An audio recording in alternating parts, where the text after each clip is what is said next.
This is what happens when you weld the support wire and the fan goes crashing to the ground. Uninstalling the $25 fan controller, which was unable to be paired with Alexa, and installing the $35 fan controller, which was able to be paired with Alexa immediately. Hey guys, so you know I went hard this week and installed some pot lights, as you can see right here, and even installed a fan and a remote. But the remote is supposed to be Wi-Fi, and it's also supposed to enable through Alexa. After 2 hours trying, it doesn't do that. Basically, you hit this button for a couple seconds, and it goes into the pairing mode, and then you're supposed to open up on the app, and I can connect to it that way. But then the 3 minutes go by, and it times out, and then nothing happens. So we're gonna kibosh that. I've already tried it. I do kind of want to shorten the stem a bit more in the fan. Not sure if I'll get around to doing that. It is adequate enough, but one of the things that I can't stand, and I'll just put the fan on. So it's going to be full blast. The remote, when the fan is at full speed, the remote doesn't work any longer because it has to have line of sight or something. I'm not sure if it's an IR or RF or anything like that, but the fan works great. I'm happy with that. The lights work great. I kind of wish they were dimmable, so I might actually switch that over to a wall controlled switch. So the fan's at full blast, then if I press the unmute button, then nothing. Oh, it just did. Figures it works when I have it on the TV or on the anyways. Sometimes it doesn't work for me, and this time it decided to start working. Anyways, we're gonna unbutton this. I'm gonna show you my design and how well it is, and then I'm gonna install the new one.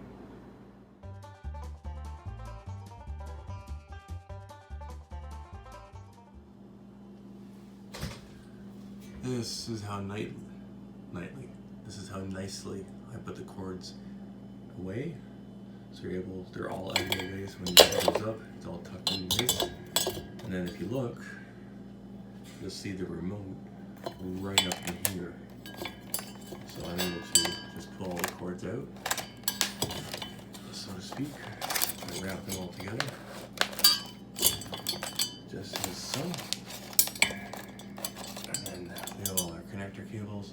So basically, I want to take this down, which I will do right now.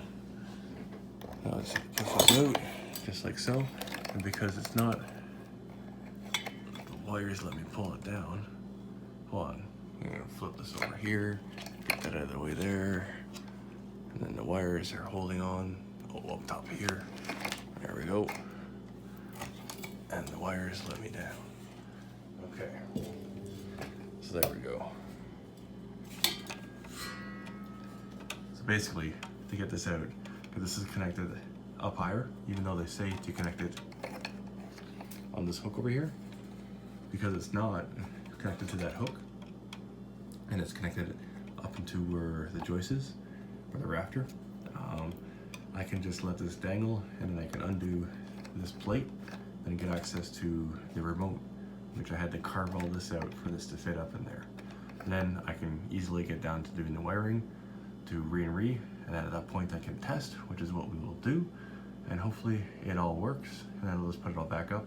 If it doesn't work, I'll have the controller just control the fan, and then I'll control the lights separately because they're powered separately. I'll use like another dimming switch, which that'll be connected through the Alexa. Hopefully the app for this fan will also connect to the Alexa, and then everybody's happy.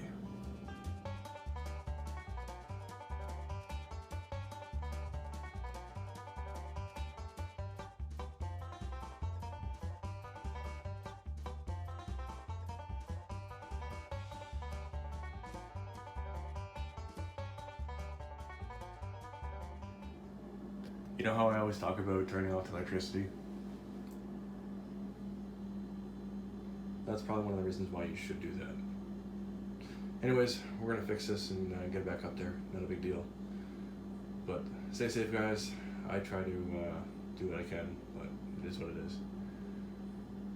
So what happened here, since everybody's probably interested, is I did tape the barrettes on this, and I was already thinking this was about to happen, and basically this just slightly touched and then caused it to ground, and then well, melted through and done. Drops to the ground, and there goes your fan. So not a big deal. It'll be right as rain in no time, and I'll get back to work.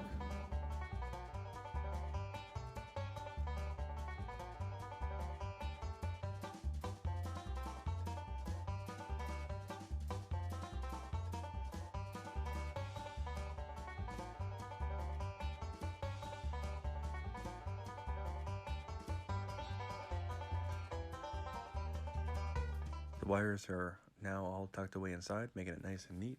And now we're going to attach the fan blades. Now they're straight, make it a fan.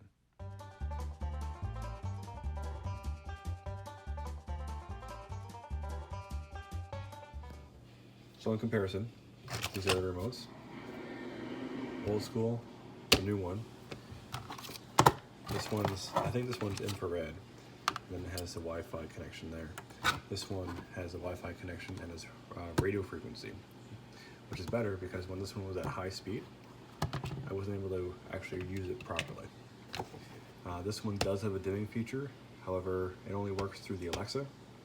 So I installed a smart switch for the pot lights, so that I can actually dim them if I want to. And then for the fan, computer, turn ceiling fan on. I can call lots of other things. Computer, turn the fan off. Oh, didn't work that time. Anyways, you can change the name to whatever you want. Computer, turn the...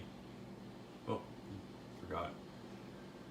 Computer, turn the sunroom pot lights on.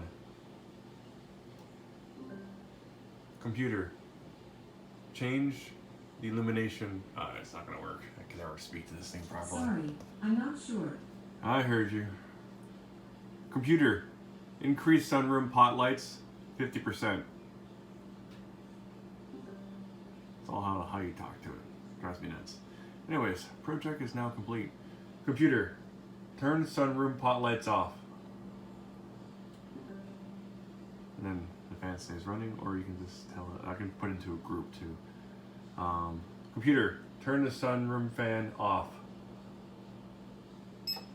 That's it. I like the beep, so it tells you that it's realized what it is.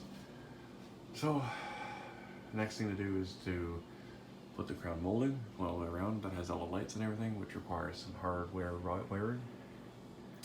I did crash this thing to the ground last night, but I did repair the fan blades, and as you see, they're pretty daggone straight. Thank goodness. If this was a plastic or an MDF or something, it would be broken in pieces. So, if you made it this far, thanks for watching, and I will catch you in the next one. Peace!